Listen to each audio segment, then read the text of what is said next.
This is the Fifth Estate winning headlines, your media police post. In this segment, we summarize some of the headlines that you might have missed this morning. But we also take a look at the political pieces that we call cartoons in this country. Today is the 17th of February 2020 and I am 2J. I'm 2M. And I am DM. Let's take a look at today's headlines. On the Daily Nation, Lake of Poison. The Star, why RUTO is under fire over fake military deal. And The Standard, conned in 23 minutes. Oh goodness.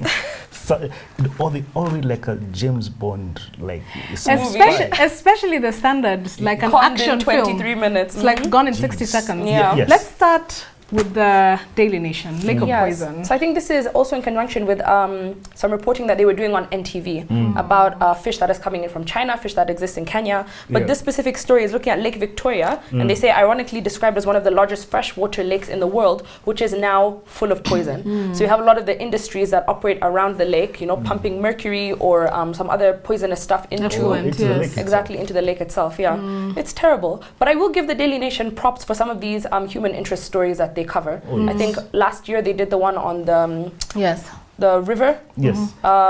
Is it Nairobi River? Nairobi River, and they mapped it all the way to Athi River. I think I also think that it's very commendable. These environmental issues are very grave because these are the things that affect us way into the future. But then because we are always blinded by the politics of the day, we just leave it until it's too late. Absolutely. I mean, if the big four is supposed to look at, you know, fishing as part of, you know, industry and manufacturing, and we have a lake full of poison. Food security, then what's the point? How do you secure your food if you're eating Absolutely. poison? Great Beautiful headline, Lake of Poison. With the very concise. Fantastic. The Standard and The Star are on the same page. I think they're covering a continuing story. We haven't discussed it on this table before because it mainly unfolded over the weekend. So I'll give a backstory. So in October of last year, somebody emailed a company in America called Eco Advanced Technology. And according to its website, it provides technology for anti-terrorism and homeland security solutions, which means arms, guns, and ammunition. A polite way of saying that. So the person who wrote to them is alleged to be former Cabinet Secretary Echesa or one of his associates. And the correspondence or the emails culminated in meetings in Kenya, in different parts of Nairobi. And the aim was for Echesa and his associates to connect the Americans to very lucrative arms tenders for arms and ammunition and drones amounting to up to 39 billion shillings. So where does the DP come into all of this? Some of those meetings are alleged to have been held at his office, Harambee Annex in the city, in town. And even some documents signed there and some negotiations are alleged to have taken place there.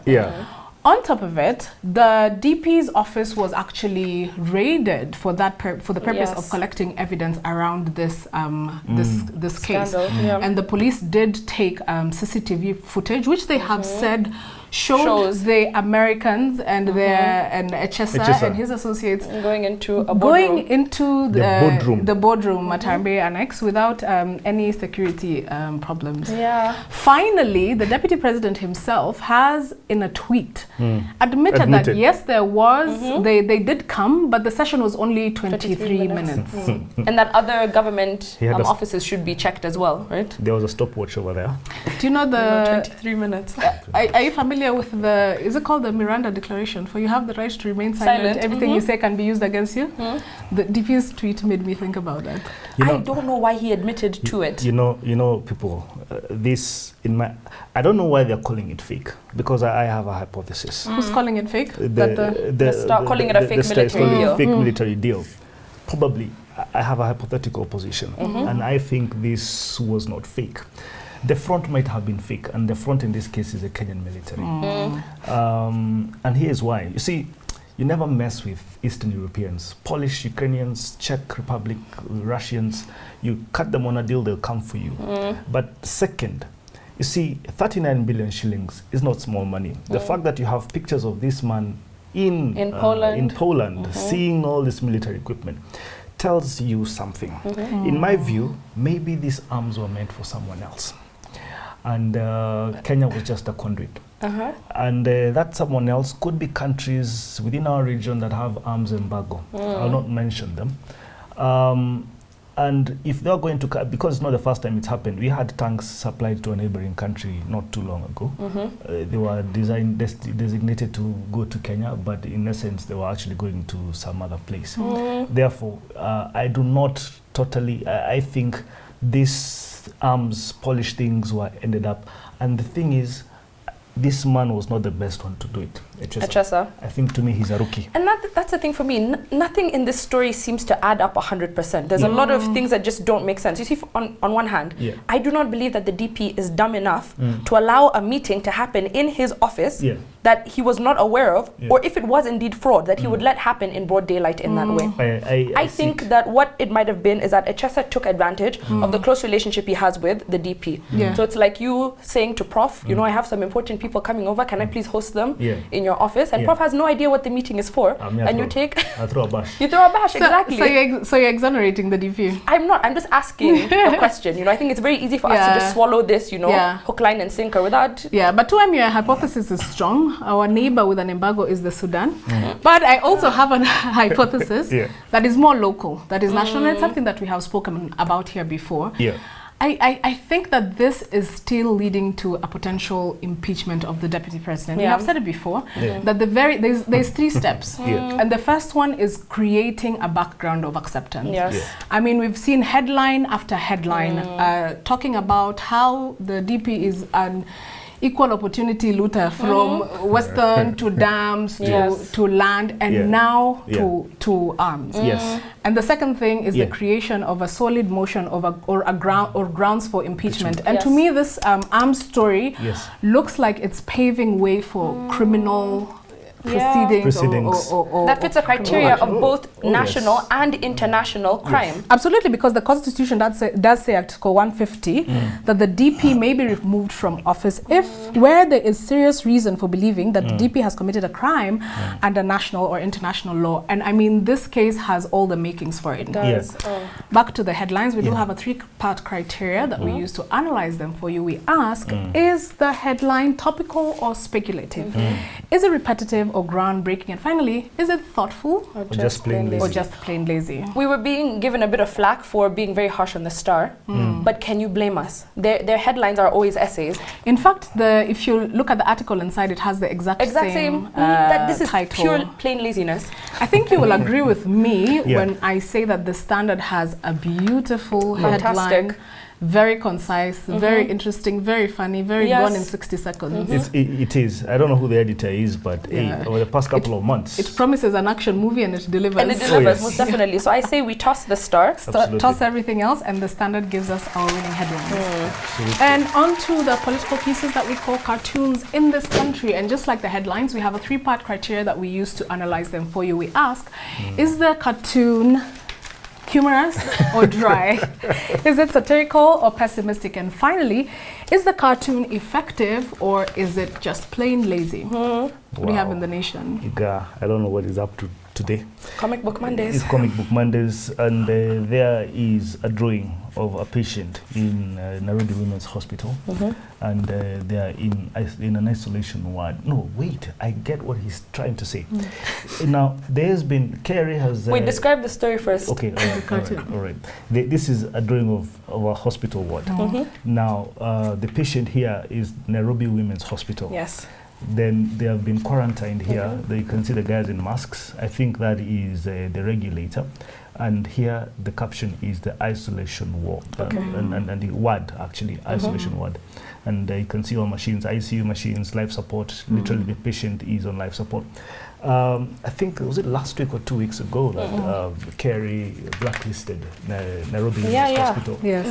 And I don't know if you guys got messages from your insurance company saying they no longer cover. They have discontinued coverage to Nairobi Hospital. Yeah, so the context here is that they had been inflating bills. You know, trying to get a lot of admittance or keeping patients in longer than they had to be there. I think they found text messages or emails of proof of the CEO and other officials at the hospital, Yeah. you know, kind of scheming together. Yeah, and pushing employees to work harder, to increase admissions. Can you believe a hospital saying, imagine, admit as many people as possible? It's not a hotel, They should be taken to North Korea and given and executed. I think it's an interesting and important story, but the execution of the cartoon is just dry. Very, Yes. What does Gado have today? Wow. It's a green cartoon. It's a green cartoon. It is a caricature of, I don't know if it's a perfect drawing, of Francis Atwoli, General, Secretary General. And there he seems to be a frog. And he's sitting on those big leaves that a lily pad. A lily pad. That's what it's called. Yes. So I didn't go to those schools, and it's called kotu. It's been labeled kotu, and that tongue is Jesus. It's just eaten a fly. Yes, and the fly is called Mawakas. Mawakas. Yeah. So the irony there is that Atwoli is eating the very people that he's supposed to be representing and protecting. Yeah. So the context here is that the other day he made a statement urging workers to report foreign employers who abuse human rights. I think that's in relation to the Chinese man who was beating Kenyans, right? And by the way, I liked his advice. If you are a Kenyan citizen and you're being beaten by a foreigner, you beat them back up. You beat them again if they're beating you. How does that make him a frog? No, it's out of context of this. I think it's a good cartoon. Interesting.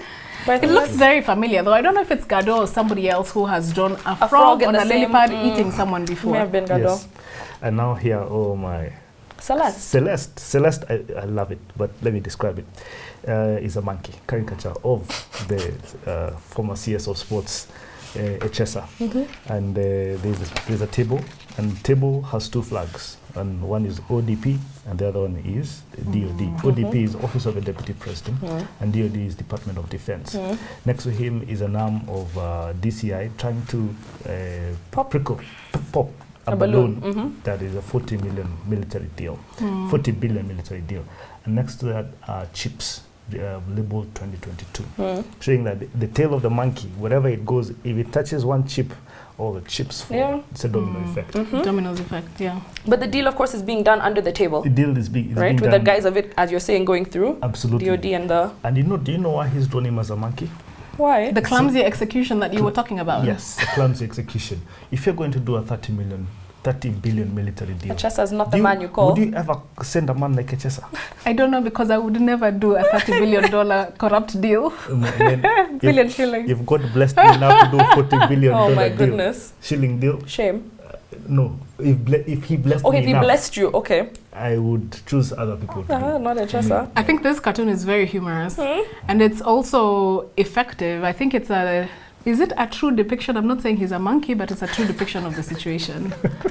The clumsiness, very true. Yeah. All right, so between that and the standard, I think we toss. I think we're in agreement that the star gives us our winning cartoon. Absolutely. What is our final thought? The final thought, I love it. And now our final thought. It is inspired by African greats, individuals that have pushed the envelope in business, banking and industry. And today we are looking at Alhaji Aliko Dangote from Nigeria. Yeah, very true, Dangote. So he was born in Nigeria in 1957, and Aliko Dangote is a self-made business magnate with a net worth of around $10 billion US. That's of this month. He's based in Nigeria, and he's the owner of the Dangote Group, which trades in sugar, salt, flour, cement, and recently he's gone into oil and gas. He's ranked as the 88th richest person in the world and the richest man in Africa. He was born into a business-oriented family, and unlike other self-made billionaires, he was actually born into wealth. So I don't know if we can put him into the category as being self-made. I think so. Yes, he worked hard, it's true. Yeah. So his grandfather was Sanusi Dantata, who was actually the richest man in West Africa, trading in commodities like oats, rice, and groundnuts. So following the death of his father, Dangote moved to live with his grandfather. And at that time, he was exposed to different facets of entrepreneurship. He learned about marketing, about procurement, about customer relations, and about selling goods. You can see that as a foundation for the man that he became later on in life. He often talks about how when he was younger, he used to sell sweets to his friends in school. friends in primary school. Yeah. So he would buy them wholesale and then sell them to his friends. Yeah. So after graduating from university in Egypt, he returned back to Nigeria. Yeah. And at that time, he received a loan. It's disputed if it was $2,000 or $5,000, but he received a loan to start doing some business. And eventually, it completely flourished and became a huge success. This is in the 70s. In the 70s, yes. And he paid it back within 3 months. 3 months. The agreement was to pay it back within 3 years. He did it within 3 months. Yes. Wow. So his sugar refinery, which is I think one of the biggest businesses he has right now, supplies 70% of the sugar in Nigeria. It is the largest sugar refinery in Africa and the third largest in the world. That's incredible. Yeah. And so the Dangote Group also employs around 11,000 people and is the largest industrial conglomerate in the whole of Africa. Yeah. So I think one of the most impressive philosophies I got out of him was reinvestment. He says that he's the type of person to reinvest his profits back into the business.